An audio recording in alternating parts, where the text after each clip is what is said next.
여러분, 어느 작은 나라에 한 지도자가 있었어요. 자국민의 생명과 안전을 너무나 귀히 여겼기 때문에 그는 자국민을 위한 최선을 다하는 그런 훌륭한 마인드를 갖고 있는 리더였습니다. 그래서 그가 정기적으로 일정한 날을 정하고 국민들을 초대했어요. 그가 국민들을 초대하는 그 목적은 국민의 생명과 삶의 질을 소통하고 함께 누구나 행복한 삶을 사는 그런 나라를 만들고 싶은 것이 목적이에요. 그래서 이 리더는 국민을 초대해서 크고 작은 그런 문제들을 들어주고 또 자신이 가지고 있는 모든 힘과 능력을 다 동원해 가지고 이 사람들의 생활에 대한 해결책을 제시합니다. 그리고 그가 속한 그 나라의 국민으로서 당당히 누릴 수 있는 모든 것을 제공하기 원합니다. 그리고 그가 모르는 것이 있다면 그것을 알려주면서 누릴 수 있도록 그렇게 합니다. 또한 자신의 정치, 통치, 그 철학의 근거에서 정책들을 믿고 따라와 달라고 그렇게 할 때 여러분은 만족감을 누리는 그러한 삶을 살 수 있을 것이라고 그렇게 국민들을 인식시킵니다. 그러면서 국민들과 함께 동거동락하고 싶어하는 그러한 리더가 있습니다. 여러분, 이러한 리더가 있을까요? 여러분, 이러한 정도의 리더라면 정말 개개인의 삶에 큰 영향을 줄 것입니다. 그리고 여러분 만약에 이러한 여러분 삶에 이렇게 큰 영향력을 줄 수 있는 지도자가 여러분을 정기적으로 초대해 준다면 여러분 거기에 응하겠습니까? 응하지 않겠습니까? 만약에 여러분이 그 초대에 응한다면 당신은 그 초대를, 그게 정기적으로 있는 일이라면 기다리지 않을까요? 그리고 그곳에 갈 때 당신의 목표는 무엇이겠어요? 그 지도자를 만나서 소통하는 것입니까? 아니면은 나 외에 또 누가 이 중요한 자리에 초대를 받았지? 누가 왔지? 초대받은 사람들이 무엇을 타고 왔지? 어떤 옷을 입고 왔지? 또 이 파티에 음식이 담긴 그릇은 어떤 브랜드지? 어떤 장식품들이 이 파티룸을 돋보이게 하고 있지? 이런 주변의 것들을 구경하다가 정작 내 삶에 영향을 주는 그 사람은 멀리서 얼굴만 보고 돌아서겠습니까? 여러분, 제가 지금 여러분에게 무엇을 말씀하고 싶은 걸까요? 여러분 만약에 그런 리더들을 만나도록 보장이 되어 있다면 굉장히 적극적인 태도를 갖지 않겠어요? 저는 이 예배를 묵상하면서 이 그림을 그려봤어요. 예배가 이것과 비교할 수 없는 더 깊은, 우리가 표현할 수 없는 그 부분이 있지만 예배의 의미가 이와 좀 비슷하지 않을까라는 그러한 이제 예배를 생각하면서 이런 그림이 그려졌습니다. 그렇습니다, 여러분. 여러분에게 정말 중요한 영향력을 주는 그 어떤 사람이 여러분을 초대한다면 그것을 거절할 사람은 아마 없을 것이에요. 그렇죠? 그것을 소홀하게 관심 없어 할 사람은 없을 것입니다. 적극적으로 그 자리에 가고자 할 것이고 그 자리에 갈 뿐만 아니라 그 자리에서 목적하는 바를 이루고자 할 것이죠. 구경꾼으로 있다 오지 않는다는 것입니다. 예배는 하나님이 베푸시고 그의 사랑하는 자녀 한 사람 한 사람을 친히 이름 불러서 불러주신 하나님께서 베풀어 주시는 그 은혜가 있는 자리입니다. 그러므로 우리는 하나님을 높이고 최고의 가치를 하나님께 다시 돌려드리는 그런 하나님의 영광의 임재가 충만한 곳이 바로 예배의 자리입니다.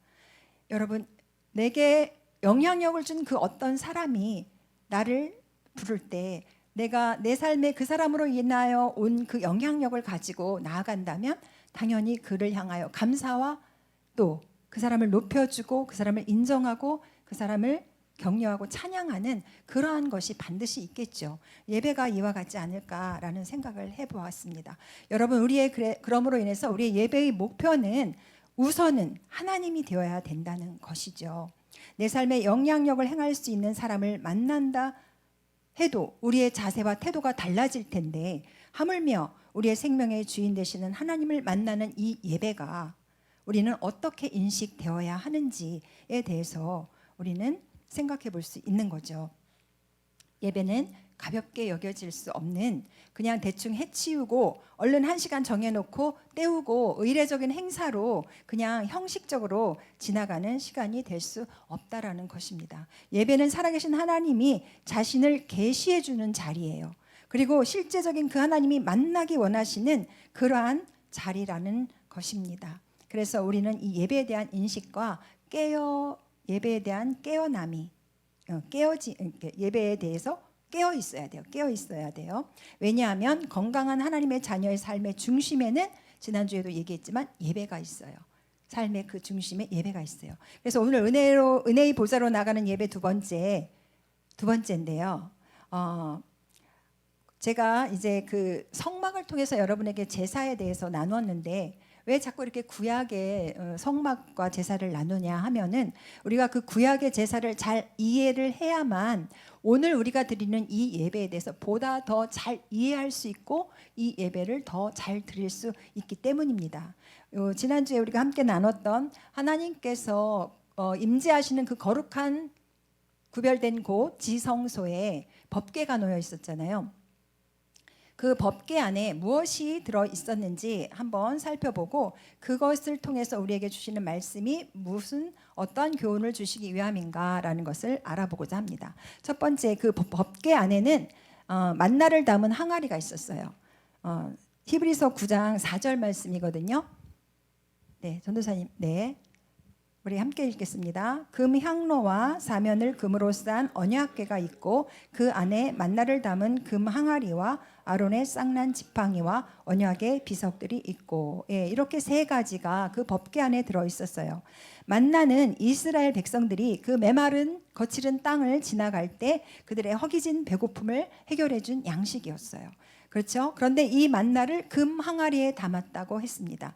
흙으로 만든 이 항아리는 질그릇 같은 우리의 인간의 연약함을 말해준다고 볼 수가 있어요. 그리고 금은 변하지 않는 것을 말해주잖아요. 그래서 질그릇 같은 이 깨지기 쉬운 연약한 인간에게 변하지 않는 그 믿음을 소유하기 위해서는 우리 안에 생명의 말씀이 되시는 예수 그리스도가 담겨 있을 때 우리는 금보다 귀한 믿음을 소유한 사람, 변질되지 않는 믿음의 사람이 될 수 있다는 것입니다.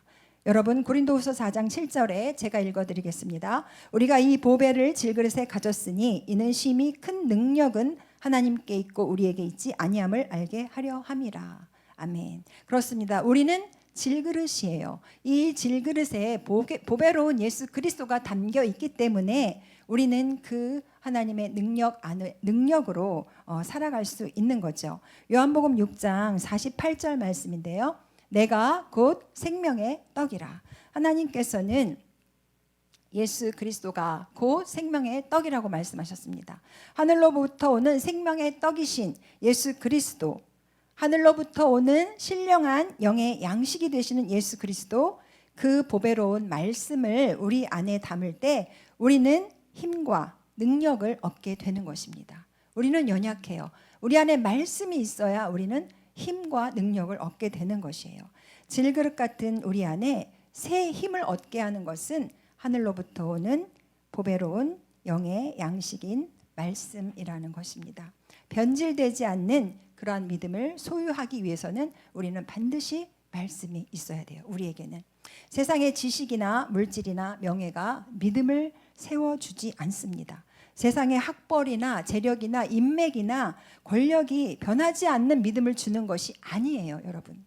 오직 말씀이신 예수 그리스도가 내 안에 충만할 때 세상을 이기고 어둠을 이길 수 있는 능력을 얻게 되는 것입니다.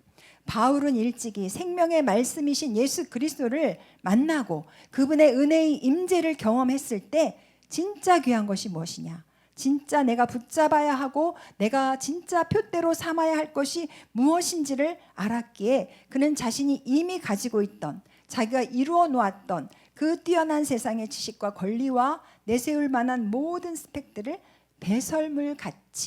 배설물과 같다고 그렇게 밝히 영의 눈을 열 수 있었던 것입니다.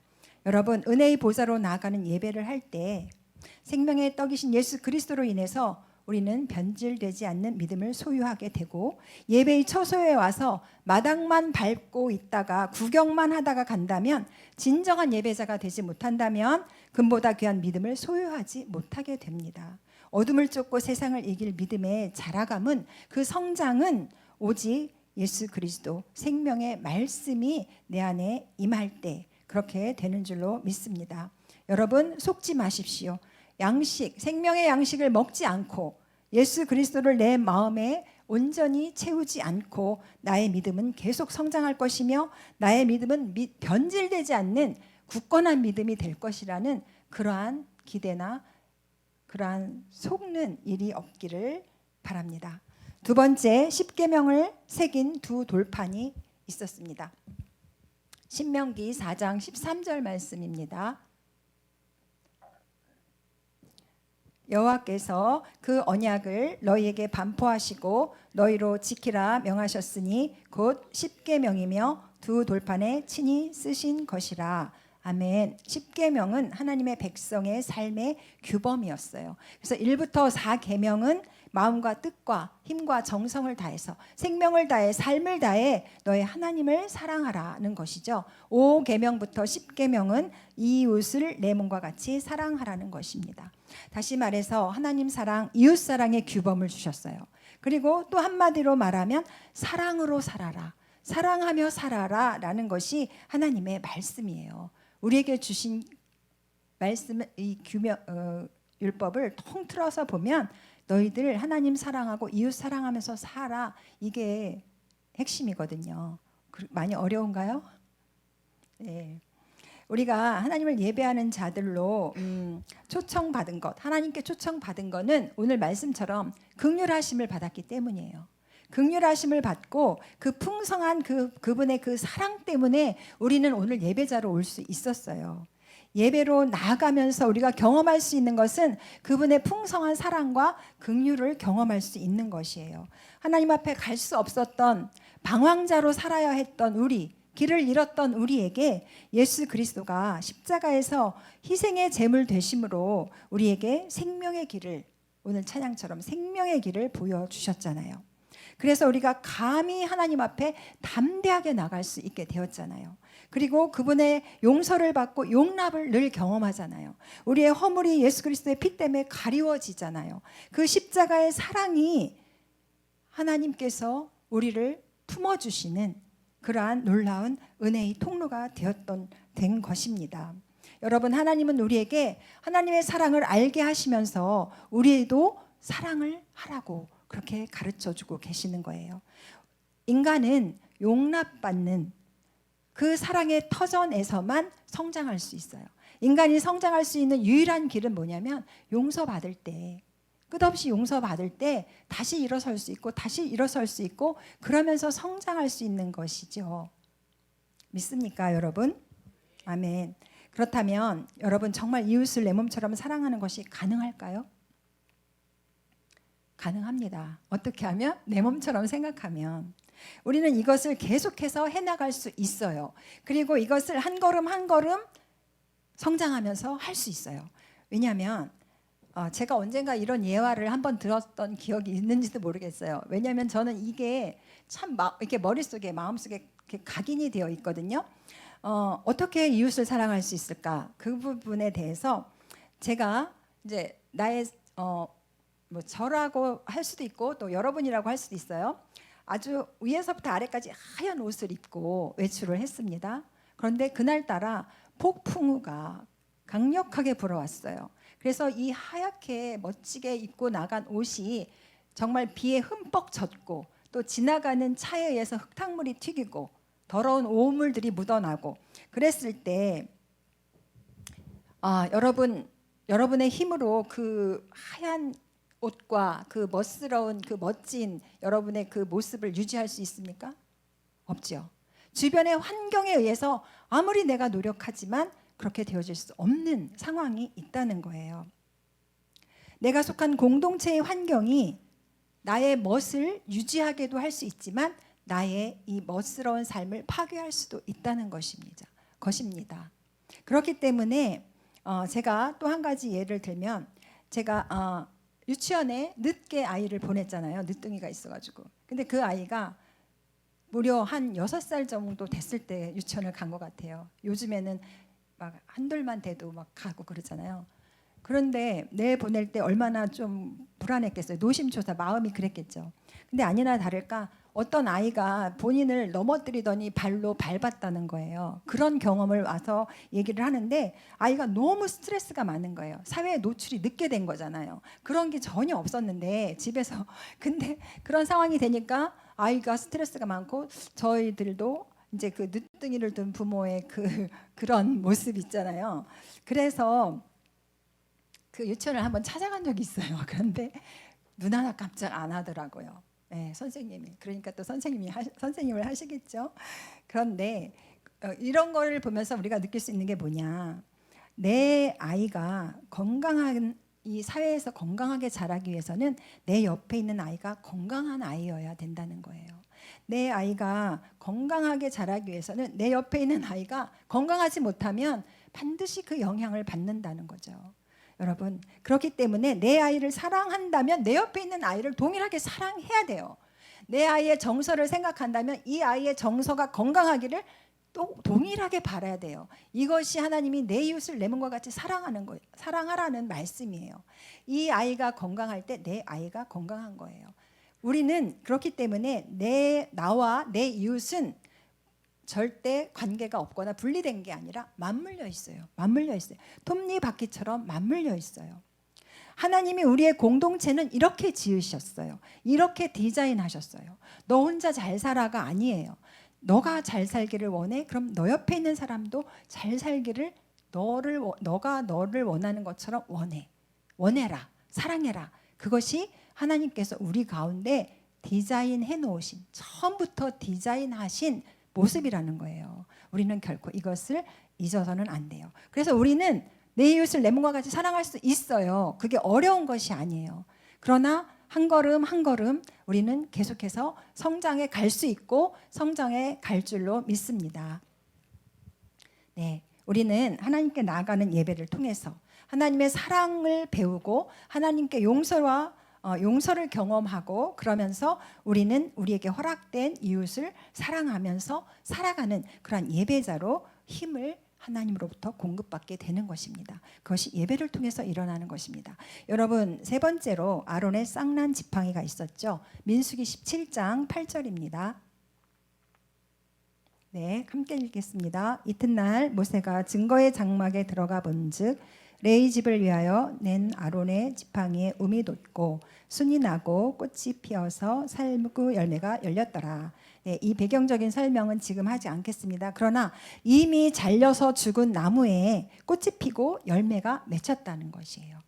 죽은 나무가 살아나고 꽃이 피고 열매가 맺는 것은 하나님의 생명과 능력을 우리에게 말씀하고 계시는 거죠.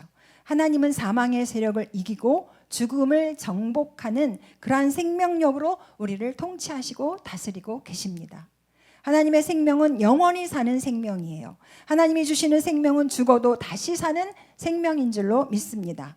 그 영원한 생명 안에서 우리를 다스려 주시기 때문에 우리는 어떠한 상황에서도 좌절하거나 낙심하거나 뒤로 물러가거나 포기하지 않을 수 있다는 것입니다. 하나님의 임재 앞에 나아가는 예배자는 어떠한 상황 가운데서도 부활의 능력을 경험하게 될 줄로 믿습니다. 하나님은 우리의 영혼을 하나님의 이름을 위하여 소성케 하시는 분이신 것을 믿습니다. 아멘. 하나님이 우리를 예배 가운데로 부르시는 것은 우리를 살리기 위함이에요. 생명을 얻되 풍성히 얻게 하려는 그 하나님의 부르심이라는 것을 마음에 새기시기를 바랍니다. 다시 한번 예배에 대한 오해가 이 시간 사라지기를 축복합니다. 예배를 생각하는 새로운 은혜가 여러분에게 임하여지기를 축복합니다. 그래서 더 깊은 예배로 계속해서 나아갈 수 있기를 소망합니다.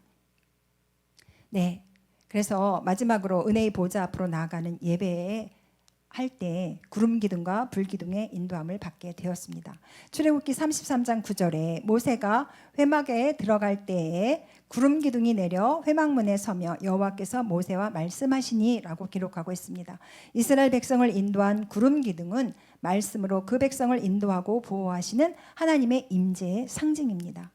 또한 출애굽기 13장 21절에 여호와께서 그들 앞에 가시며 낮에는 구름 기둥으로 그들의 길을 인도하시고 밤에는 불 기둥을 그들에게 비추사 낮이나 밤이나 진행하게 하셨다라고 기록하고 있습니다. 성령의 임재의 불 기둥, 성령의 임재는 우리에게 지치지 않는 믿음을 갖게 합니다. 세상을 보는 영적인 눈이 열려지고 분별력을 갖게 합니다. 지혜가 옵니다. 어둠 속에서도 희망과 소망을 보게 합니다. 여러분, 열정과 헌신을 기꺼이 가능하게 하는 것이 성령의 임재입니다. 예배자의 삶은 순종과 헌신이 요구되어져요. 쉽지 않아요. 구약의 제사를 봐도 쉽지 않았지만 우리도, 여러분도 쉽지 않을 것입니다. 그러나 우리의 연약함으로 하면 금방 지치고 시험에 빠지겠지만 성령의 임재가 여러분 안에 충만할 때 넉넉히 능히 기쁨으로 감사로 헌신할 수 있게 하신다는 것입니다. 결론입니다. 하나님은 은혜의 보좌 앞으로 우리를 부르시고 우리의 삶을 다스리시고 축복하시기 원하십니다. 우리는 은혜의 보좌 앞으로 나아가는 예배를 함으로 하나님의 자녀로서 세상을 이길 힘을 공급받습니다. 하나님의 임재 안에서는 어떠한 고난과 역경의 상황도 죽음 앞에서도 부활의 능력으로 날마다 새롭게 일어날 것입니다. 은혜의 보좌로 나가는 예배를 통해 영원한 생명의 떡이신 예수 그리스도로 인하여 변질되지 않는 믿음을 주님 오시는 그날까지 간직하게 될 줄로 믿습니다. 하나님의 임재 안에 흡족한 사랑을 누리고 그 사랑이 이웃에게 흘려보내는 능력이 되게 할 것이고 메마른 이 광야에서 꽃이 피는 그러한 부활의 능력으로 살아가는 삶의 역사가 저와 여러분이 은혜의 보호자로 나가는 예배를 통해 이루어지기를 축복합니다. 믿음의 중심의 예배가 있죠. 믿음의 중심의 예배가 있어요. 예배를 세우지 않으면 믿음을 세운다라고 말할 수 없어요. 복음과 예배로 2023년 한 해를 우리가 이렇게 지나왔잖아요. 근데 이제는 2024년에 말씀과 성령의 충만한 한 해를 우리는 지금 계획하고 있습니다. 이제 복음과 예배는 사라지는 것이 아니고 계속해서 은혜의 보좌로 나가는 예배는 2023년보다 더 깊어져야 할 줄로 믿습니다. 예배를 통해 예배 안에서 말씀과 성령의 충만함이 이루어지고 말씀 충만, 성령 충만은 예배와 복음을 더욱 강화하게 될 것이라고 믿습니다. 여러분, 예배를 열어놓으시고 예배하는 자를 찾고 계시는 하나님, 예배가 없는 곳에 예배가 있게 하는 것이 복음 전도이고 선교이죠. 이를 위해 2023년을 우리가 이제 2주 남겨놓고 있거든요. 성탄절 다음 주일 예배가 있고 마지막 주일 예배가 있는데 이제 이 2주를 우리 주님 안에서 잘 마무리하시면서 새로운 24년을 말씀과 성령의 충만한 해가 되도록 그리고 예배는 복음은 더욱더 강화되도록 우리 이것을 남은 2주 동안 묵상하시면서 준비하시는 그러한 귀한 시간 되기를 주님의 이름으로 축복합니다. 아멘. 다 같이 기도하겠습니다. 우리 함께 제가 기도하고 마치겠습니다. 살아계신 하나님 감사합니다. 우리를 이토록 사랑하셔서 하나님 날마다 주마다 때마다 시마다 하나님의 돕는 은혜를 베푸시기 원하여 우리를 불러주시는 은혜를 감사합니다. 하나님, 우리가 그 하나님과 늘 함께 동행하며 하나님의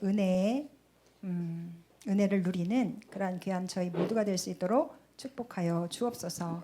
우리 모두를 통하여 하나님의 뜻이 이루어지고 하나님께 영광되게 하실 것을 기대하고 소망하며 예수 그리스도의 이름으로 기도합니다. 아멘.